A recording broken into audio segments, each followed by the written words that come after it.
Bismillahirrahmanirrahim. Alhamdulillahirabbil alamin. Wassalatu wassalamu ala asyrafil anbiya'i wa sayyidil mursalin.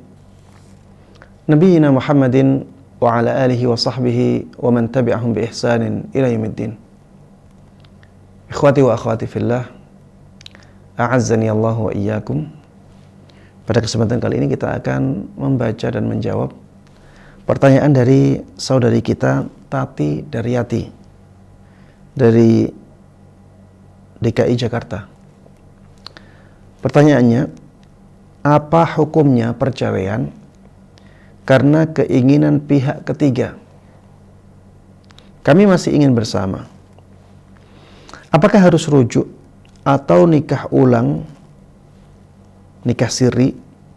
Karena yang dibutuhkan pihak ketiga adalah bukti surat cerainya saja. Jemaah sekalian rahimani wa rahimakumullah, masalah perceraian bukanlah masalah yang sepele. Perceraian termasuk di antara perkara yang walaupun kita senda gurau di dalamnya,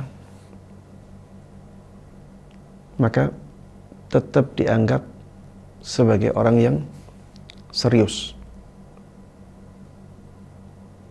Kalau kita bercanda dengan perceraian, maka perceraian tetap jatuh. Dan ini menunjukkan bahwa perceraian itu masalah yang berat. Apabila kita melakukan perceraian dan akhirnya menyebabkan kezaliman kepada pihak lain, maka kita berdosa di situ. Maka berhati-hatilah dalam masalah perceraian. Pertanyaannya di sini adalah hukum perceraian karena keinginan pihak ketiga. Kalau yang dimaksud dengan hukumnya, apakah boleh ataukah tidak, maka kita melihat keadaannya. Apakah ini bentuk kezaliman ataukah tidak? Kalau suami menceraikan istrinya, di sini bentuk kezaliman, konsekuensinya adalah menzalimi istri yang tidak bersalah, maka suami tidak boleh, haram menceraikan istrinya ketika itu. Apabila tetap dia lakukan, dia berdosa. Dan perceraiannya sah. Perceraiannya sah. Apalagi di sini diminta bukti surat cerai. Berarti bukan hanya mengatakan, bahkan ditulis. Maka jelas cerainya jatuh. Tapi berdosa ataukah tidak tergantung keadaan. Kalau misalnya keadaannya perceraian tersebut mengandung unsur kezaliman kepada istri yang tidak bersalah, sebenarnya istrinya tidak pantas untuk dicerai, maka perceraian seperti ini adalah perceraian yang mendatangkan dosa, walaupun perceraiannya sah. Kemudian dalam pertanyaan ini ada sesuatu yang disembunyikan. Kenapa suami mau menceraikan karena keinginan pihak ketiga? Jangan-jangan suami ingin poligami dan istri yang kedua ingin agar suami menceraikan istri pertamanya dulu, dan dia tidak mau menikah dengan suami tersebut kecuali suaminya sudah punya surat bukti perceraian. Kalau tujuannya karena ini, jamaah sekalian rahimani wa rahimakumullah, sungguh ini merupakan dosa besar. Ini merupakan dosa besar. Permintaan istri atau calon istri kedua agar suami menceraikan istri pertama, ini dosa besar.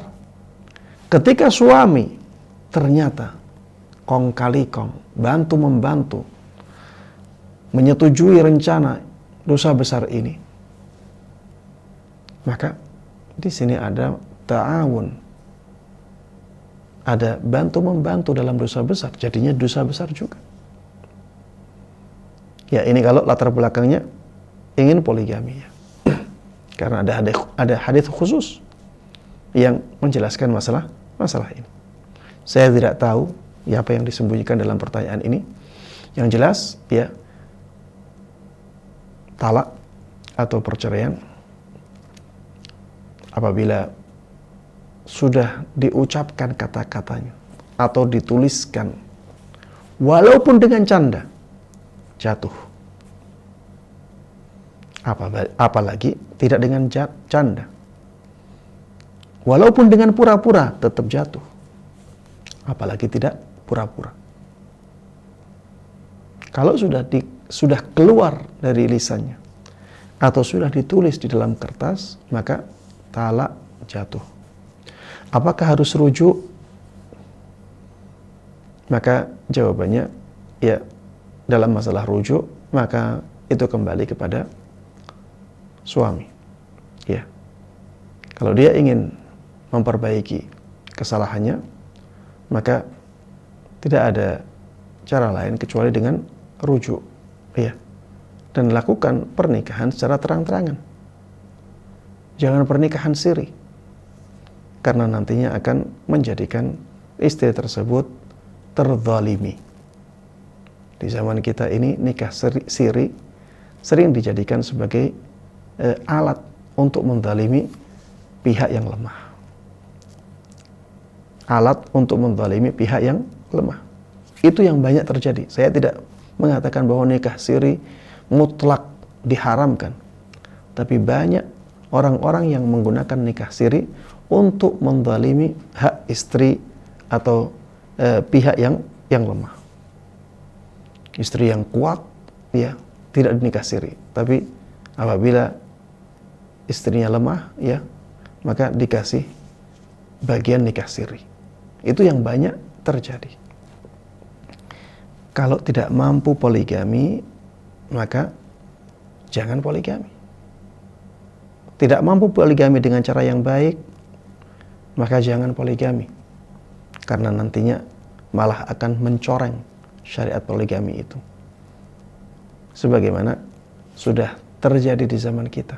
Kalau ada kata-kata poligami, banyak orang benci. Kenapa? Karena banyak orang tidak siap berpoligami, dia nekat. Akhirnya yang terjadi, poligaminya gagal, banyak yang terzalimi, sehingga tersebar keburukan-keburukan orang tersebut dan dikaitkan dengan syariat poligami akhirnya. Ya, jangan sampai itu terjadi. Ya, demikian. Wallahu ta'ala alam. Wassallallahu wasallam wa baraka ala nabiyina Muhammadin wa ala alihi wa sahbihi wa man tabi'ahum bi ihsanin ila yaumiddin. Alhamdulillahi rabbil alamin.